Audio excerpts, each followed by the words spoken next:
There we go. Okay, sorry, I was something about my clicking wasn't working there, but okay, here we go. So thanks for coming to my talk, and thank you, Amy. I got my bachelor's degree at UCD, so I love Auraria campus, and I really appreciated your talk. Let's give ourselves a quick shoulder roll and a deep breath, and here we go into the backstory of my talk, which the basic premise is that comic books became popular in the early 1930s, and they've been mass-produced all throughout the 20th century and into the 21st century, and they've had widespread distribution and cultural influence. When I actually looked up comic books in JSTOR, I got over 74,000 results. So I think on the analysis end, there's a lot of interest in comic books and what they can tell us about a site. In particular, they're really, really datable. And so they're really useful for dating layers, especially in terms of determining where is that line, perhaps, between the modern and the historic at a site. So whether you're on public lands doing phase 1 survey or whether you're in the middle of a phase 3 excavation, archaeological field technicians need to know, do I record this scrap of a comic book or do I ignore it? And that's the main question that I hope to answer for you all today and leave you with some tools that will make decision-making in the field fast and easy and accurate. So the first diagnostic trait that you're going to look for in a comic book that you encounter is you're going to look at the cover. Covers are more durable than the interior, generally speaking, and so they're more likely to survive in the extreme conditions that can occur in the field. And so they're kind of sealed in this nice sealant that keeps them from aging as quickly. And so even if only part of a cover is intact, you may be able to get some of these really useful diagnostic traits. So just make sure to take a lot of pictures, especially if you can get a picture of the price, of the title, the publisher, the issue number, and any remains of the art itself. There exist really, really comprehensive archives of cover art from comics. So you can definitely avail yourself of those resources later in the field. This is just the main things you want to look for and take pictures of. Number 2 diagnostic trait is going to be price. My general recommendation is that you should record anything with a cover price of 25 cents or less. 25 cents is kind of a special category because it was used all the way up until 1977 for some issues. But even in the 1940s, you had anthologies and annuals and classics illustrated that were selling for 25 cents. But other than that, price is very, very accurate way of telling what time frame a comic book comes from. 10-cent comics were used up until late 1962. 12-cent comics then were the standard all the way until late 1969. And then they made the switch to 15 cents, and that was used all the way up until 1971. So if you can identify a cover price, definitely take a picture of that, and that's going to be a really good indicator of the age of your comic book. Diagnostic trait number 3 is newsprint. Glossy pages are a modern introduction into the comic book industry. So if you have glossy pages, you can just pretty much ignore it. It's probably going to be from 1989 or later. If you have that newsprint interior, it could be from 1988 then all the way into the 1930s. And you just do want to keep in mind that underground and 1940s comic books can have newsprint covers. So look for that and be aware that you may just have this kind of newsprint material that is out there in the field. Number 4, you're going to look for the indicia. And the indicia is usually on the first or last page of a comic book, and it is the publisher's information. If you're lucky, it's going to tell you when and where and how this was published and what the issue number is. Now, the example that I used here is from one of my Jericho comics, and it's actually, I found this indicia on page 4. So it's not even where it should be. So be aware that those exceptions do exist. And then I kind of zoomed in for you, and you can see that this comic is from 1986. So it would be considered modern, and we could ignore it if we came across it in the field. Underground comics often do not have indicia. So if you're unable to find any indicia in the comic book, my general recommendation is that you should record it just in case. The lab technicians can delete that data later, but you want to try and record it if you can.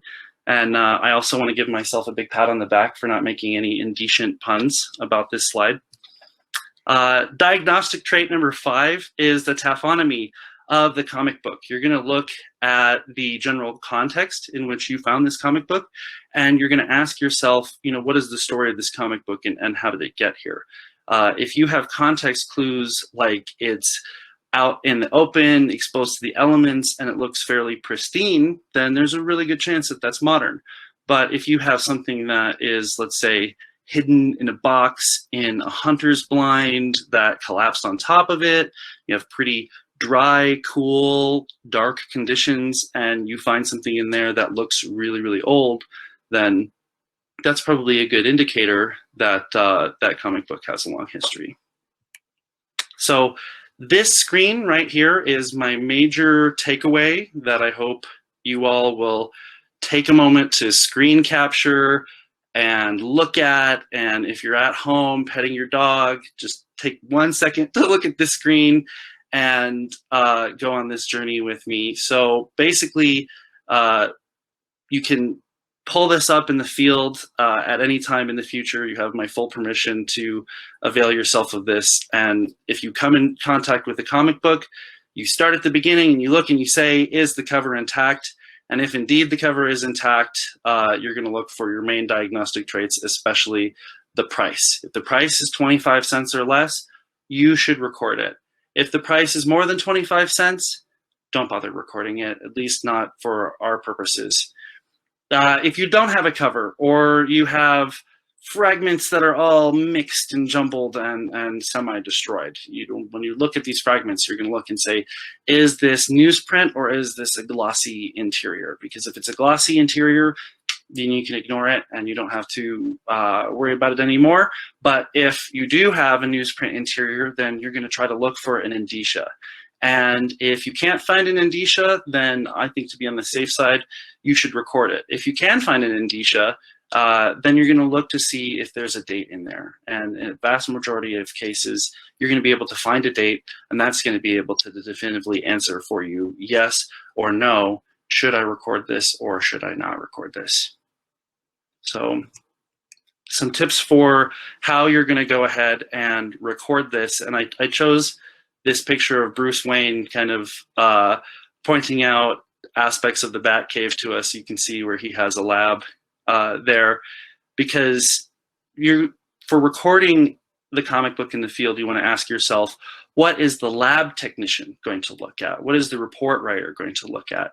And so what they need are pictures, and the most important things to take pictures of are the front cover, the back cover, the indicia, the centerfold, if you can get to it, and any advertisements that may be legible.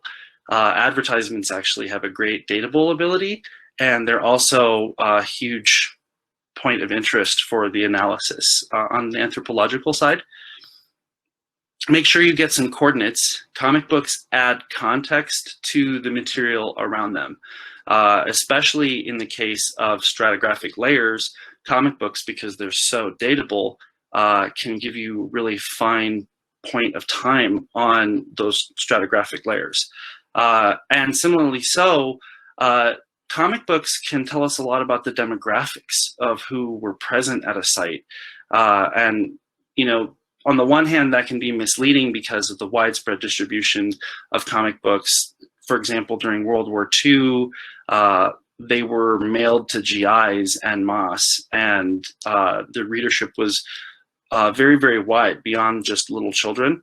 But that having been said, there has been demographic research done by the publishers for who they were trying to market these comic books to.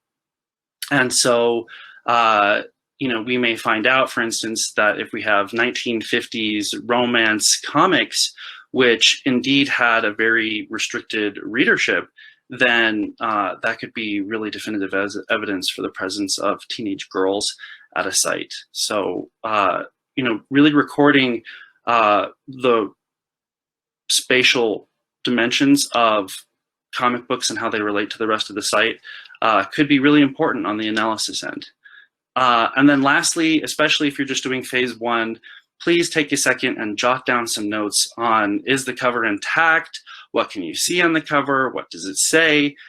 Is the interior newsprint? And is it at all legible? Maybe some taphonomic notes real fast, but I understand with phase 1, you may just want to move on. And then when it comes to collecting comics, especially in a phase 3 situation where you're encountering it early on and you think, okay, maybe we want to collect more of this, you should definitely invest in some Mylar sleeves, which will help seal things off from further deterioration, especially the sulfides in the paper. But at least a gallon Ziploc bag or something else that's going to seal it off from the elements. One thing that the comic collectors that I interviewed pointed out to me very emphatically is that heat is very bad for comic books and their preservation. So if you do collect comic books in the field, please do not leave them in the front seat of your field vehicle where the afternoon sun is streaming in. That would be a bad idea for the preservation of the comics. Also because of the light.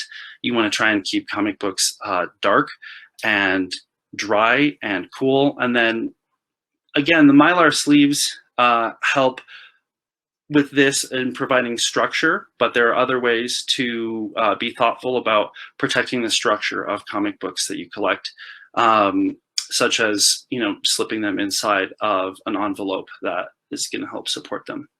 And I chose this picture of a Green Lantern comic from the Mile High collection, which is only in fine condition and is from the mid-60s and sells for over $25,000, just to emphasize that well-preserved comic books have a continued cultural value to us in the 21st century. And I do think that we should take this seriously as we're working in the field trying to collect these materials. Just some advanced tips, since we're doing okay on time, is to try to look into your pop history. There are a lot of different genres of comic books. You should think of comic books as a medium rather than a genre. And remember that horror, romance, sci-fi, westerns, and Disney have all had a huge impact. When I told my dad I was doing this project, what he brought up were the old westerns. He loved Gene Autry especially. And when I mentioned it to my mom, she told me about the Disney comics that her grandfather used to get her. So in terms of the historic impact of comic books in the 30s, 40s, 50s, knowing about the pop culture of that time will be really, really valuable, because if you see a Gene Autry comic, even if it was just an interior fragment, you could immediately know that's historic, and you would want to have a conversation about collecting it. Similarly, so you can look for the Comic Code Authority stamp, which started in 1954 and continued until 2011, and if you have a Comic Code Authority stamp, definitively it falls into that date range. And because of the extremely strong censorship effect that the Comic Code Authority had, that can also help you to date things that were made before that. So horror comics, for instance, if a horror comic has blood or a disembodied head or something like that on the cover, then it's pre-1954. And lastly, you're going to want to ask yourself, is this too modern? Star Wars, born in the 70s. Bill Cosby had a really popular comics run in the 70s, but those things are too modern. So if you encounter something like Star Wars or Bill Cosby, then you are too close in time, and that's something that can be safely disregarded. Here are my references. and I want to leave you all with the flow chart here.